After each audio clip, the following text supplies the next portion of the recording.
हाय बच्चों, मैं आर के तिवारी आप सभी का स्वागत करते हैं बच्चे। और इस क्लास में हम लोग रेशियो एंड प्रोपोर्शन पे बेस्ड कुछ क्वेश्चंस करेंगे बच्चे। और इसमें एक हम लोगों का पार्ट छूट गया था, कंटिन्यूड प्रोपोर्शनल। तो कंटिन्यूड प्रोपोर्शन क्या है बच्चे, इसके बारे में हम लोग बात करेंगे अभी। तो कंटिन्यूड प्रोपोर्शन क्या है? Three numbers A B C, कोई थ्री नंबर्स है बच्चे A B C are in said to be in continued proportion if a b b c are in proportion। यहाँ बच्चे और कोई नंबर ले लिया जाए, जैसे 4, 12 एंड 36।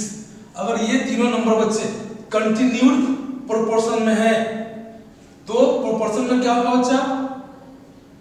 4, 12 और 36। ये 4, 12 और 36 और कोई भी थ्री नंबर्स बच्चे अगर कंटिन्यूड प्रोपोर्शन में है तो उसका प्रोपोर्शन क्या होगा बच्चे? जो बीच का नंबर होगा ना वो दो बार रिपीट कर देंगे। तो 4 यही क्या होगा बता प्रोपोर्शन में 4:12 एज 12:36। तो कोई भी three numbers A B C अगर कंटिन्यूड प्रोपोर्शन में है बच्चे तो A B B C are in proportion. तो जैसे हम देख लीजिए बच्चे एग्जांपल में दिए थे 4, 12, 36 are in continued proportion, then 4:12 as 12:36 ये प्रोपोर्शन में पाया जाएगा बच्चे। इस बात को ध्यान रखेंगे। और अगर कोई कंटिन्यूड प्रोपोर्शन में है, if a b c are in continued proportion then b is called the mean proportion। अगर बच्चे 4, 12 और 36 कंटिन्यूड प्रोपोर्शन में है तो 12 को क्या बोल देंगे बच्चे हम? Mean proportion. मीन प्रोपोर्शन क्या हो जाएगा? तो ये 12 का स्क्वायर इक्वल टू 4 into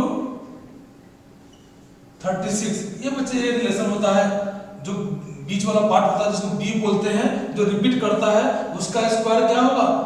ए और सी के प्रोडक्ट के इक्वल हो जाएगा। बच्चे ये ध्यान रखेंगे, यही बी स्क्वायर को क्या बोलते हैं? Mean proportion. तो मीन प्रोपोर्शनल जब भी होगा बच्चे तो वो कंटिन्यूड प्रोपोर्शन जब रहेगा तभी होगा। ठीक है बच्चे। तो अगर हम लोग अब यहाँ थोड़ा सा और बात कर लें,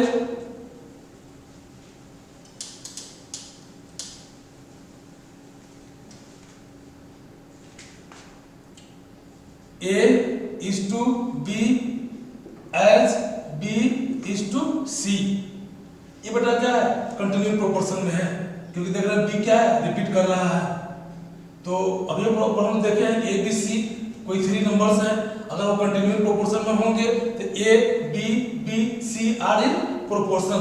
तो A is to B as B is to C proportion में होंगे। तो बच्चे यहाँ से जैसे फॉर्मूला निकाले थे वैसे यहाँ फॉर्मूला निकल जाएगा सबका।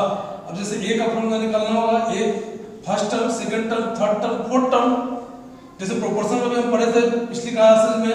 तो फर्स्ट टर्म इक्वल टू, तो क्या करेंगे बच्चे? ये बाहर वाले टर्म को बोलते हैं एक्सट्रीम, अंदर वाले को बोलते हैं मीन्स। तो उस तरह से भी निकालेंगे, आपका ये जो B square equal to AC है वो निकल के चला आएगा। चलिए बच्चे तो निकालते हैं product of extreme, the product of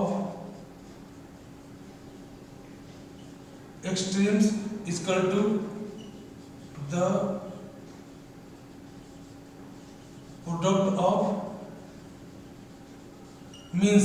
तो क्या होगा बच्चे? इस तरह से रखिए, एक्सट्रीम क्या है? ए और सी एक्सट्रीम है, तो A into C equal to B into B. देखिए बच्चे इसी को कर देंगे क्या? B इंटू बी क्या होगा? B square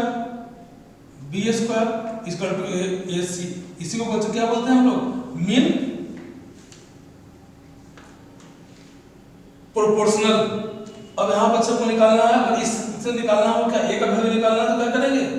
A equal to तो B स्क्वायर अपॉन C और बी सी इक्वल टू बच्चे, अगर सी निकालना होगा तो क्या करेंगे, बी स्क्वायर अपॉन ए। ठीक है बच्चे, तो देखिए हम लोग ए भी निकाल पा रहे हैं, सी भी निकाल पा रहे हैं।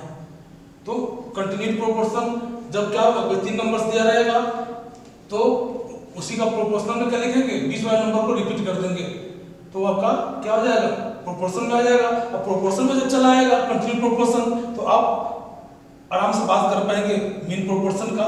यही बी स्क्वायर इक्वल टू ए सी क्या है बच्चे, मीन प्रोपोर्शन है। अब इसी में हम क्या करेंगे, ए का वैल्यू निकालेंगे, तो बी स्क्वायर अपॉन सी और C equal to B square upon A. तो इस तरह से हम बच्चे इसको ध्यान में रखेंगे, और जब क्वेश्चन में इसका अप्लाई होगा तो वहां हम लोग इस फॉर्मूला का यूज करेंगे। चलिए बच्चे, इसको हम लोग कर लिए हैं, अब क्वेश्चन पे चलेंगे।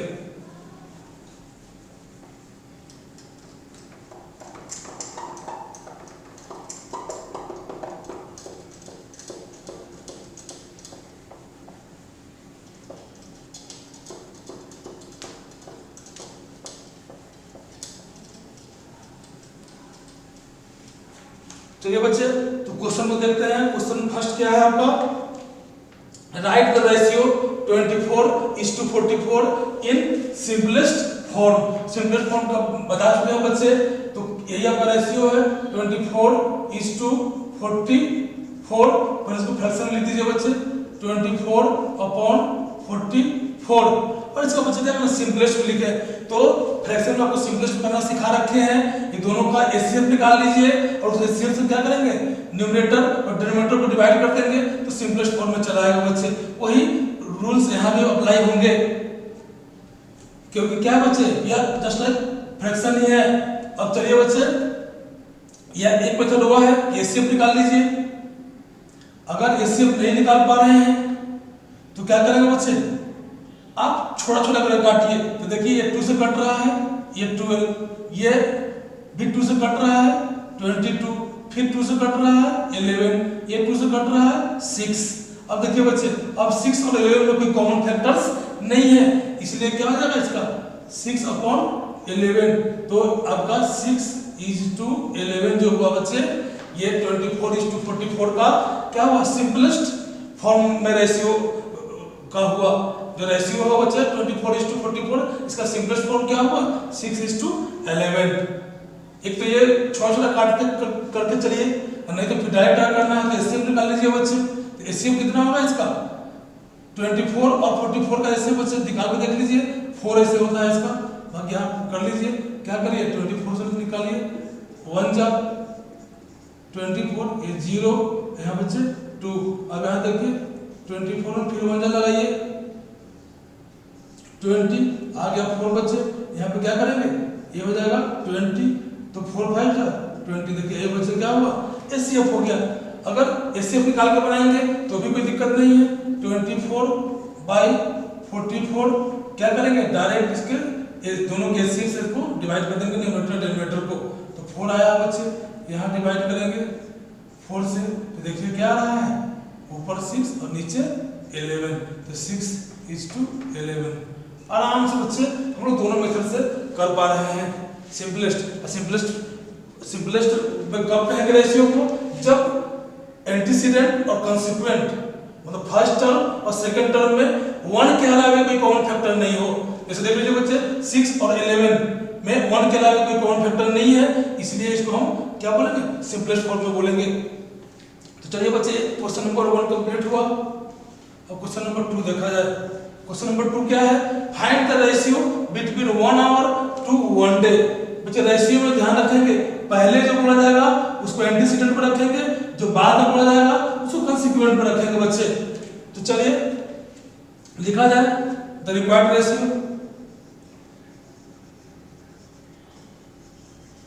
The required ratio is equal to क्या बच्चे, 1 आवर को 1 डे में करना है। तो 1 डे में कितना आवर होता है बच्चे, 24 आवर्स।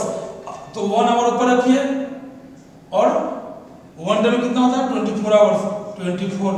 तो रेशियो क्या होगा, तो कोई कॉमन सिंपलेस्ट, ऑलरेडी सिंपलेस्ट में बच्चे ही, इससे ज्यादा सिंपलेस्ट होगा नहीं, तो 1:24। यही बच्चों क्या हुआ, रेशियो हो गया। 1 आवर टू 1 डे का। देख पा रहे बच्चे, क्वेश्चन नंबर 3 देखिए। क्वेश्चन नंबर 3 है find the ratio between 3 months to a year. यहाँ है बच्चे द रिक्वायर्ड रेशियो लिखना होगा। द रिक्वायर्ड रेशियो क्या बच्चे 3 मंथ्स एंड टू 1 ईयर का है, तो 3 मंथ्स को ऊपर रखिए और 1 ईयर में कितना मंथ्स होता है बच्चे 12 मंथ्स। इसको ये सिंपलेस्ट में बच्चे कैंसिल होगा, 3 4 जा 12 ऊपर 1 बचा, तो 1:4। यही रेशियो बच्चे 3 मंथ्स का 1 ईयर के साथ में क्या रेशियो है 1:4। तो बच्चे आराम से जितना हम लोग क्लासेस कर चुके हैं रेशियो के बारे में जानना है, उसी का अप्लाई करना है और मेरा क्वेश्चन यहाँ पे बनता चला जाएगा।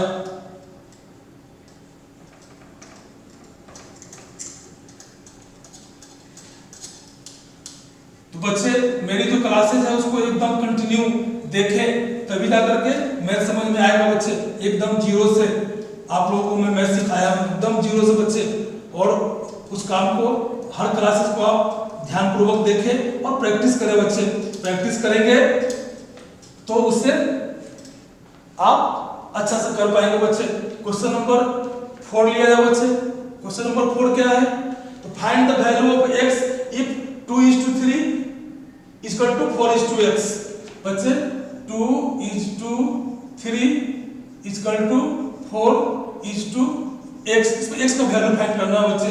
ये इस टू क्या है बच्चे प्रोपोर्शन है, 2:3 एज 4:x। हम जानते हैं कि फोर्थ टर्म निकालने का क्या फॉर्मूला है बच्चे b × c अपॉन a। तो यहां बस लगा दीजिए फॉर्मूला फोर्थ टर्म करने के।